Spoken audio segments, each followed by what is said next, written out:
Good to see everybody right here on 5 News Plus. The seasons are changing. It's getting a little bit cooler. We've had a couple of cold fronts move through already. Birds are starting to migrate. Duck season on the mind of a lot of folks, especially this week. We've got brand new data from the U.S. Fish and Wildlife Service, data that is going to have a lot of impact and factor into hunting regulations going forward.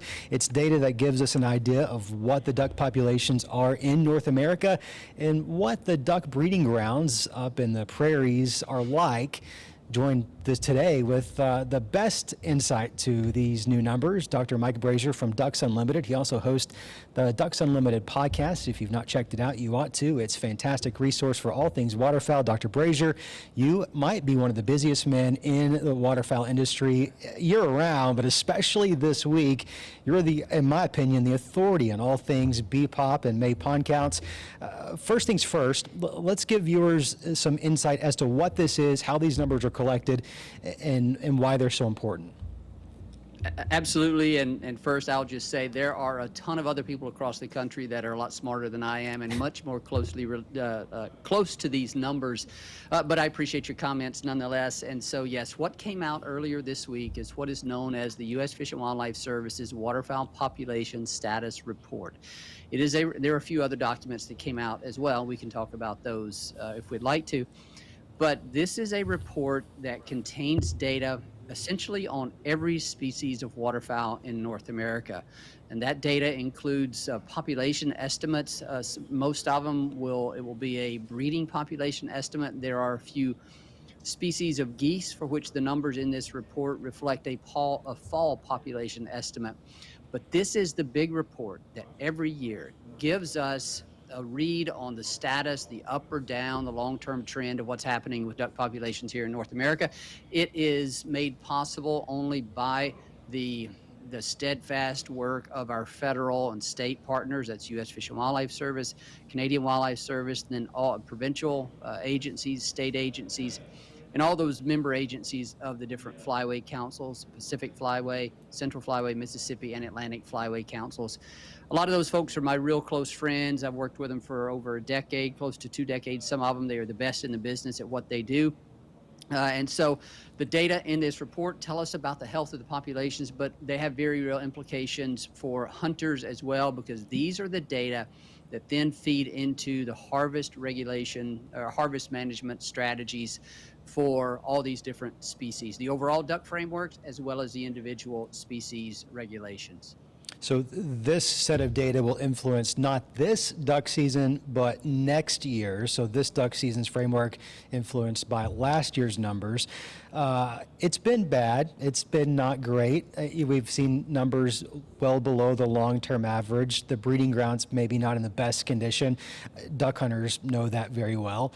I kind of went into this year thinking, prepare yourself. It may be a little bit lower again this year. It wasn't. Really, for the most part, it wasn't. What was your top takeaways? Well, we had some discussions a few weeks ago with our chief scientist, another one of my colleagues, Dr. Scott Stevens, and we were trying to prognosticate what we thought that number would be. And those guys both were like, okay, it's going to be, they thought it would be 32, 33 million. It actually came in at what was it? I've got so many numbers running through my head here. It's actually 33.9, basically 34 million. I went actually a little bit lower just because I thought there might be some survey anomalies when it's really, really dry on the prairies. Sometimes birds overfly and settle into areas that aren't surveyed that well. But it turns out we did not see that.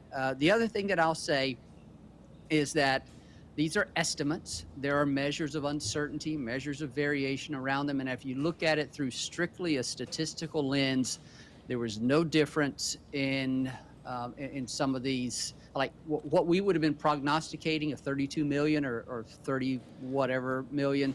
If that would have held true, that would have probably been close to not even a significant change. So I don't think any of us were expecting a dramatic drop. Some of us were expecting maybe a million and a half, at least on just sort of the measured basis. But from a population standpoint, not a huge change that we really expected. We can still tell stories and say I was surprised that it was almost exactly the same as it was last year. Sure. but yeah, it's a story of continued resilience. I was looking down here at a graph at the changes that we've seen in total duck production, or I'm sorry, total duck populations out of the mid-continent for the past 7 or 8, probably getting close to, yeah, still probably about 7 or 8 years, and we're down 35 to 40% from the peak. But the past few years, we've basically been unchanged. We've dropped from those record highs of the late 20 teens, and now we're just holding steady. And that is in the face of long-standing drought on the prairies, and so that signals that these birds are able to find suitable habitat outside the prairies. They're not able to like significantly increase their population size during those years when the prairies are dry, but they can hold their own. But we really need the prairies to get wet for several years in succession to build those populations back up to, let's say, a 40 or 45 million breeding duck population size. I think it's easy to be pessimistic in light of breeding conditions and how long this drought's been going, but I think the data will suggest it's pretty cyclical, right? We know we're going to get those rains on the prairies, maybe not this year, maybe not next, but at some point it's going to happen. And is your belief that ducks will respond when that happens? Well, so Scott, we rely on you and others like you to kind of, I'd like to say produce those rains. I know that's not how it works, but we'd like for you to be able to forecast those, to look out into the future and be able to tell us that that's going to happen, when it's going to happen. I know that's not exactly how it works. Yeah, so we expect ducks to rebound. That's a fair question. But what we don't know, being totally honest, we continue to see pressures on the prairies, like conversion of grassland, which ducks need grass to nest in. They need intact, abundant wetlands across that landscape intermixed with all that grass. We continue to see conversion of grasslands. We continue to see a loss or a conversion of CRP in the form of native prairie. A conversion of grass, both in the form of native prairie as well as previously farmed land that was put into CRP and is now being taken out of CRP. So that loss of grass is coming from different sources. And then wetland drainage conversion to agricultural uses continues to happen as well. So we know we have lost the capacity. And I think that's really what worries people, is like when the rains return, and as you said, they will, we will all be a bit antsy to see exactly what that response is. It's only natural to expect that with the loss of that habitat, it'll be more difficult for ducks to rebound perhaps as strongly and as quickly as they did, let's say, in the late 90s, when we were getting close to the peak of CRP acreage, and we still had a lot of native prairie. I don't know how many millions of acres of native prairie we've lost since then. I know we've had 1 million or so acres of CRP that has been converted back to production since then. So we've had a pretty big hit on that landscape, and we will not know until the rains return, and we will all be watching, and we will hopefully still have high quality data to answer those questions. Dr. Bridger, I want to ask you about specific species in this data, but before I do that, I think we're onto a good subject here. In light of all of the issues facing ducks and waterfowl in general, conservation comes to mind. The work that Ducks Unlimited does is so critical. I wonder if you could speak to some of that. I mean, while of course Ducks Unlimited wants everyone to have a good, successful duck season, truthfully, you're a conservation organization with conservation on the mind. What does that look like from y'all's perspective? Well, we are a continental family of organizations. Ducks Unlimited Incorporated operates in the States. We have DU Canada north of the border, and then we have Ducks Unlimited de Mexico, taking care of those vital wintering ground habitats south of the border. Those are really, really important because several million ducks migrate into Mexico every year, and they have to have the resources that they need to attain, to stay healthy, to attain good body condition, so that they can migrate back north as early as possible and arrive on the breeding grounds in as good a condition as possible. So we're a continental organization. We work across all 4 flyways. We ensure that, or what we are trying to do is ensure that ducks and geese and swans even have all of the resources that they need throughout the year. And a lot of our focus goes to the breeding grounds. We know from decades of science that activities that happen on the breeding grounds are the largest driver of the ups and downs and long-term trajectory and long-term population status of waterfowl. And so we have identified priority areas as an organization. The prairie pothole is priority number 1. Prairie pothole region is priority number 1. Boreal forest in Canada is right up there with it, other breeding areas. So we work in a lot of different places, and we employ a lot of different techniques and tactics and types of projects to do that. We do a lot of permanent protection of some of those existing intact habitats. We do a lot of restoration. We do a lot of enhancement of habitats to sort of maximize the productivity of those wetlands and other waterfowl habitats that are remaining. And the important thing to say, Scott, is that Ducks Unlimited does not do it alone.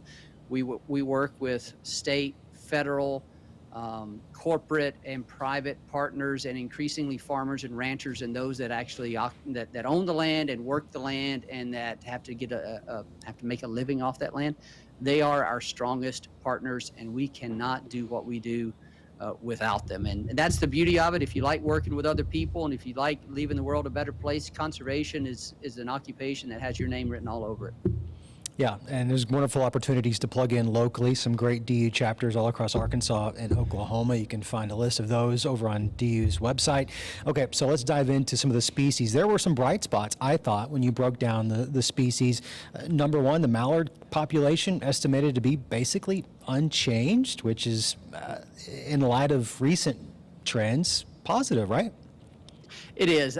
You know, Scott, I'm almost getting to this point where I'm thinking the base of habitat that we have up there right now in the boreal forest and Alaska and the Arctic and subarctic, it's like this 34 million. I'd have to go back and really look and see what the lowest total duck population ever was on record and see what habitat conditions were like at that point. But it's almost like we're getting at this floor but I know we can go lower. I know we have been lower in the past, but I think the prairies have to get like super, super dry in order for us to get there. And maybe we're not far away. Maybe all it takes is another year like what we've had, another fall and winter and spring like what we've had, and we're there. I'm not sure. But what I do know is that there's a lot of habitat that is across that landscape north of the border.